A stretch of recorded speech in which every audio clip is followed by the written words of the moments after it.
Halo teman-teman semua, apa kabar? Kembali lagi bersama saya Ibnu Senowardi dan kali ini kita akan belajar bagaimana menggunakan Google AI Studio dan nanti kita akan coba membuat user story generator dari Epic yang nanti kita provide. Dan lebih uniknya, kita akan coba implementasi AI ini di Google Spreadsheet. Jadi yang teman-teman sekarang profesinya product owner atau project manager, teman-teman gak usah bingung lagi untuk minta bantuan AI, gak usah capek-capek ketik ke Bard atau ke Gemini, apa konteksnya, apa epicnya, kemudian harus copy paste ke spreadsheet. Jadi teman-teman bisa langsung aja bikin kolomnya di spreadsheet dan nanti kita bisa langsung generate user story di spreadsheet yang sama. Dan ini benar-benar sangat membantu product manager. Gimana caranya? Ayo kita mulai. Pertama-tama teman-teman bisa langsung aja menuju Google, search aja Google AI Studio, dan teman-teman bisa mencari suatu link yang memang mengandung AI Studio. Nah ini contohnya, aistudio.google.com. Teman-teman juga bisa langsung direct ke Google dan langsung buka websitenya aistudio.google.com. Di sini kita akan langsung dihadapkan dengan UI atau website di mana kita bisa langsung membuat prompt sehingga prompt ini nantinya kita bisa lanjutkan ke production. Nah, di sini kita bisa lihat ada API key. API key ini adalah suatu kunci di mana kita harus masukkan ke dalam suatu pemanggilan API di iStudio atau ke SDK-nya supaya nanti ketika ada billing itu akan di-charge. Jadi AI key ini harus rahasia ya. Karena kalau misalkan nanti tersebar, ini teman-teman bisa kecolongan. Kan ada orang lain yang menggunakan API key ini dan nanti billingnya akan ditagihkan ke teman-teman. Kita coba lihat aja sekilas ya, fiturnya ada apa aja.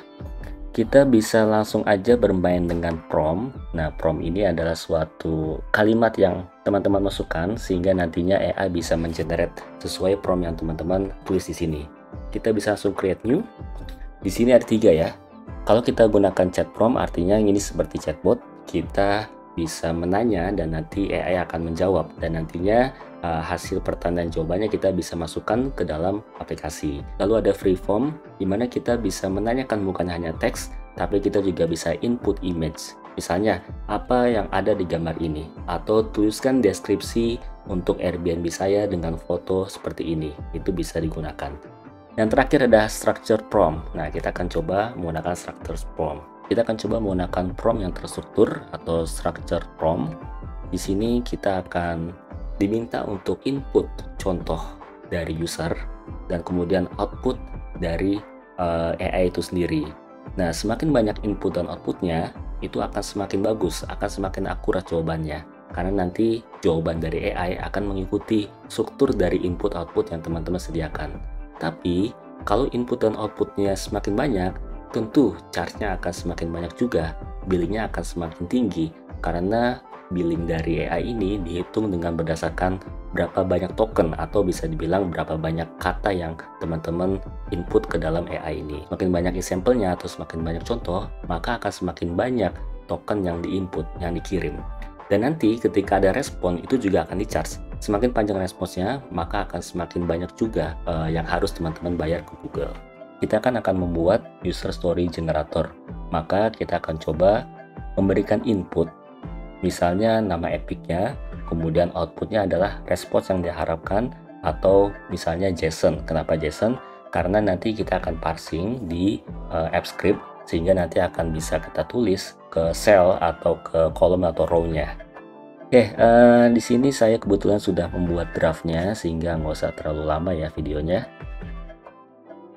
Ini ada contoh draft, saya sudah buat 2 contoh. Jadi ada prompt awalnya, kita bisa memberitahu ke AI bahwa mereka harus melakukan apa. Di sini saya menuliskan, kamu adalah expert dari product owner dan bisa mengenerate user story dari Epic. Respon dengan menggunakan JSON format yang valid, dan aplikasi yang saya ingin buat ini seperti Instagram yang bisa memposting foto ke orang lain. Ini adalah contoh prompt-nya yang saya input. Nah, saya berikan contoh ya, contoh example-nya. Pertama, kalau saya input login, maka tolong respon dengan format JSON. Contohnya ada field name, ada field acceptance criteria. Dan tentu saja teman-teman bisa menambahkan sendiri sesuai kebutuhan. Karena ini hanya demo, maka saya buat dengan sesimpel mungkin, hanya ada nama dan acceptance kriteria. AC-nya ini bentuknya array ya, jadi bisa banyak dalam satu story. Dan nggak hanya satu, saya tambahkan dua ya. Saya tambahkan logout di contoh kedua, dan outputnya hanya ada satu user story. Ini contoh. Kemudian ini testing ya. Kita coba testing misalnya comment atau comment feature ya. Ini comment, lalu saya coba run, dia akan mengenerate output. Nah, ini adalah output kalau saya menginput comment feature. Ini JSON-nya valid ya kalau kita lihat. Artinya ini sudah cukup oke dan kita bisa coba naikkan ke production. Ini contohnya. Nah, kemudian kita coba lihat di bagian kanan ada modelnya. Kita bisa pilih. Kalau ini hanya teks saja, kita bisa gunakan Gemini 1 Pro atau bisa juga menggunakan Gemini 1.5 Pro.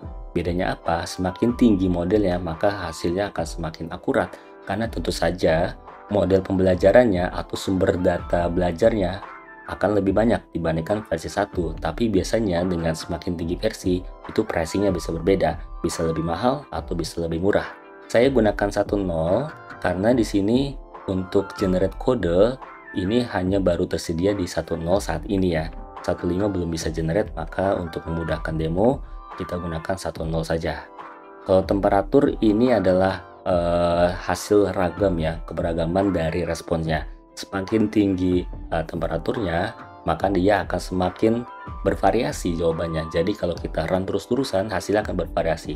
Maka kalau semakin pendek, maka variasinya akan monoton. Ketika kita run, hasilnya itu aja. Itu kalau kecil temperaturnya. Oke, dan seterusnya ini stop sequence. Ketika ada satu kata kunci, dia akan berhenti itu sequence-nya. Ini saya kosongkan. Safety setting ini untuk kalau ada kata-kata sensitif itu akan diblok ya. Semakin tinggi si nilainya, maka dia akan lebih sering diblok kata-kata sensitif ya. Oke, kita coba. Ini kan sudah berhasil ya. Kita lihat deh kodenya. Kodenya kita bisa lihat dengan berbagai macam bahasa ya. Ada API-nya, jadi API-nya, kemudian ini kontennya, kemudian dan seterusnya. Nanti responnya adalah sebuah JSON juga. Kalau teman-teman menggunakan JavaScript, juga bisa menggunakan script ini, bisa dikopas saja. Lalu Python ada, Android ada, dan Swift ada.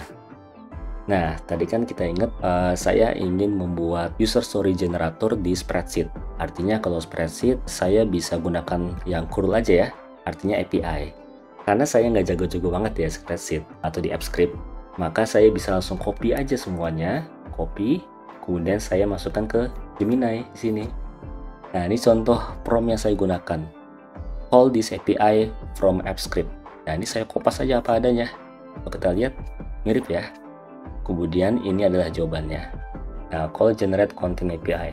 Ini saya copy semua, kemudian saya masukkan ke dalam spreadsheet. Nah, ini saya sudah gunakan spreadsheetnya. Lalu kalau kita buka extension AppScript, maka akan terbuka satu halaman baru dan kita bisa langsung kopas saja apa yang ada di Gemini tadi, kita masukkan ke dalam sini.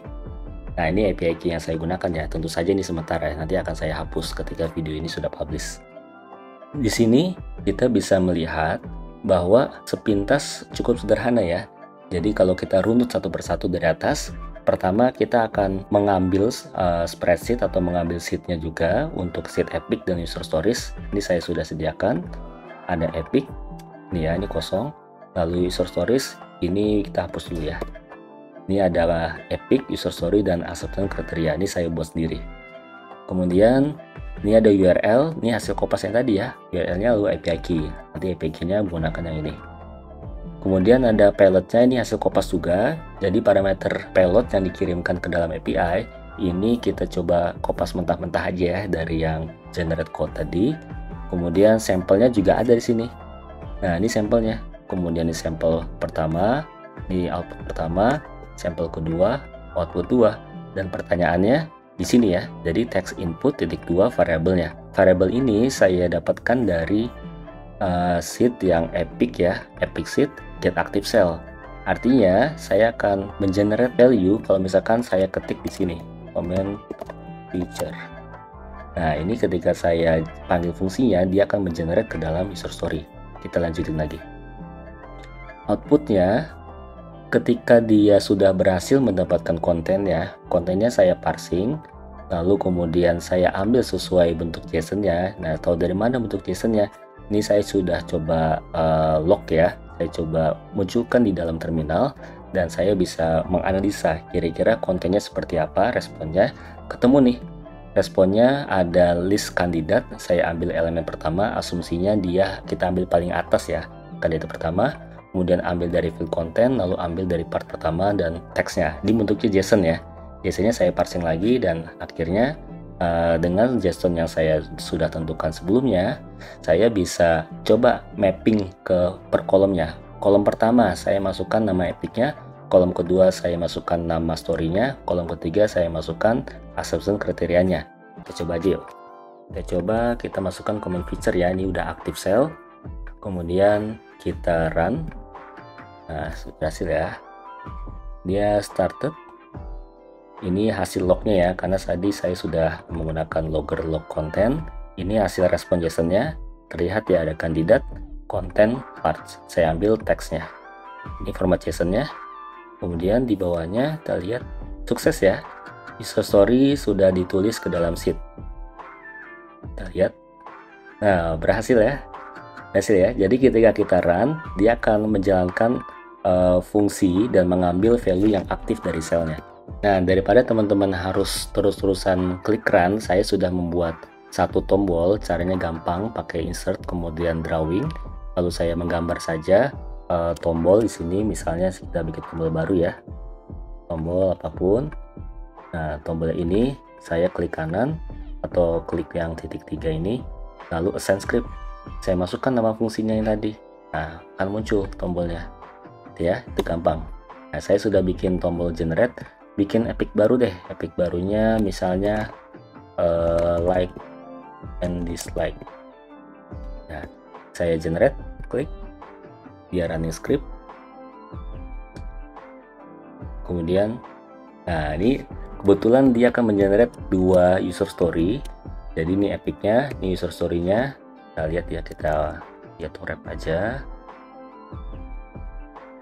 Nah, story pertama saya ingin membuat foto sehingga saya dapat menunjukkan apresiasi saya kepada postingan tersebut.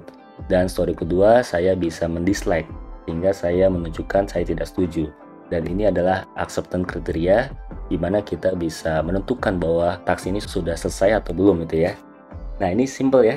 Jadi teman-teman bisa kembangkan, banyak sekali yang bisa teman-teman buat dengan menggunakan Gemini, dan tentu saja nggak usah bikin aplikasi apapun, spreadsheet sudah canggih, AppScript sudah canggih, tinggal teman-teman panggil API, teman-teman bisa coba explore, dan tentu saja bisa minta bantuan Gemini untuk codingannya. Jadi nggak usah takut dan nggak usah bingung, karena semua sekarang sudah serba AI. Oke, gitu aja. Untuk selanjutnya nanti kita akan coba belajar lebih banyak tentang AI, dan tunggu saja, jangan lupa like dan subscribe YouTube ini. Thank you.